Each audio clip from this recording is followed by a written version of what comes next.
Hi. അപ്പോൾ ലൈവായിട്ട് C D M വഴി SBI CDM വഴി ക്യാഷ് എങ്ങനെ ഇടുന്നു ജസ്റ്റ് കാണിച്ചു തരാം.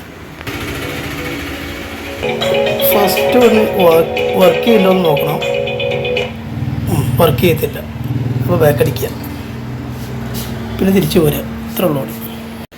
നമ്മളിപ്പോൾ വേറെ CDMൽ വന്നാണ്. അപ്പോൾ നേരത്തെ വർക്ക് ചെയ്യാത്തത് വേറൊന്നുമല്ല, ക്യാഷ് ഫുള്ളായിട്ടുണ്ടാവും. അപ്പോൾ ഇത് വർക്ക് ചെയ്യുന്നുണ്ട്. ക്യാൻസൽ അടിക്കുക. SBI കാർഡ് എടുത്തതിന് ശേഷം ഇൻസേർട്ട്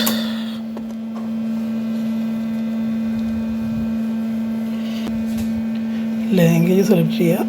ഡെപ്പോസിറ്റ് ഞാൻ ചെയ്യണ പോലെ നമ്മൾ ചെയ്താൽ മതി, പെട്ടെന്ന് ഇടാൻ പറ്റും. ഒരു 100ൻ്റെ താഴോട്ടുള്ളൊരു നമ്പർ അടിച്ചു കൊടുക്കുക. 48. യെസ്. അടുത്ത പിന്നാണ്.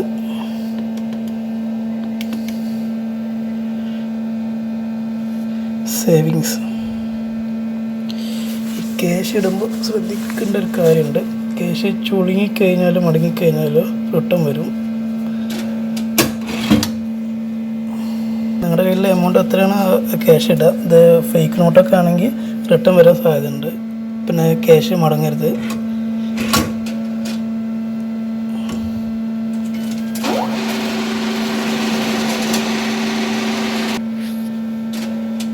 ക്യാഷ് ഒരെണ്ണം മടങ്ങിയിട്ടുണ്ട്, ഒന്നല്ല 2 മടങ്ങിയിട്ടുണ്ട്.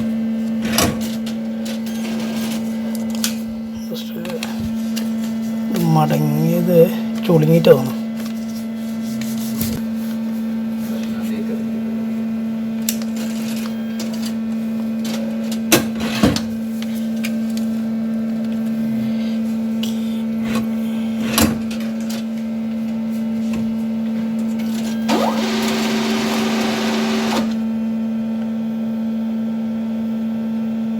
ക്യാഷ് മടങ്ങിയതാണ് കാരണം, റിട്ടേൺ വന്ന് ഉണ്ടല്ലേ.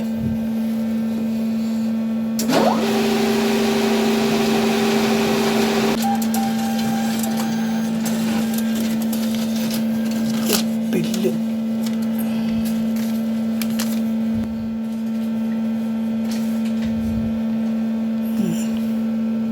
ഗുഡ്.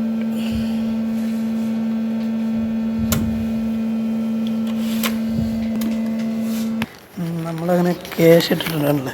ഇതാണ് ലൈവ് വീഡിയോ. സംഭവം സിമ്പിൾ പരിപാടിയാണ്. സിമ്പിളായിട്ട് ക്യാഷ് ഇടും. ഇത് ചിലർ ക്യാഷ് മടങ്ങി കഴിഞ്ഞിട്ട് റിട്ടേൺ അടിച്ചിട്ട് പോരും. അത് കുഴപ്പമില്ല. ഇത് നമുക്ക് കിട്ടിയ ഇതാണ് ബില്ലാട്ടോ. അപ്പോൾ CDMൽ പോയിട്ട് നമ്മൾ ക്യാഷ് ഇടുമ്പോൾ ക്യാഷ് റിട്ടേൺ വരും. അപ്പോൾ വിചാരിക്കുമ്പോൾ മെഷീൻ്റെ കുഴപ്പമാണ്. അങ്ങനെ നല്ല കണ്ടത്. ഇപ്പോൾ മേളിൽ മടങ്ങി കിടക്കണല്ലേ, അതേലും മടങ്ങി കിടന്നാൽ ജസ്റ്റ് ഒന്ന് നിർത്തുക. പിന്നെ ഫേക്ക് നോട്ടൊക്കെ ആണെങ്കിൽ സാധനം പോവില്ല. പിന്നെ മാക്സിമം ഒരു 3 വട്ടം നിങ്ങളിട്ടിട്ട് കയറിയിട്ടില്ലെങ്കിൽ 4ാമത്തെ ഇടാൻ നിൽക്കരുത്. ക്യാഷ് നേരെ CDMൻ്റെ ഉള്ളിൽ പോകും, നിങ്ങളുടെ അക്കൗണ്ടിൽ കയറത്തില്ല. അപ്പോൾ ബാങ്കിൽ പോയിട്ട് റിക്വസ്റ്റ് കൊടുക്കണം. റിക്വസ്റ്റ് കൊടുത്തു കഴിഞ്ഞാൽ മാത്രമേ ക്യാഷ് തിരിച്ചു കിട്ടുള്ളൂ. അപ്പോൾ അത് ശ്രദ്ധിക്കുക. ഓക്കെ, ജസ്റ്റ് കാണിക്കണം തോന്നി. ബൈ.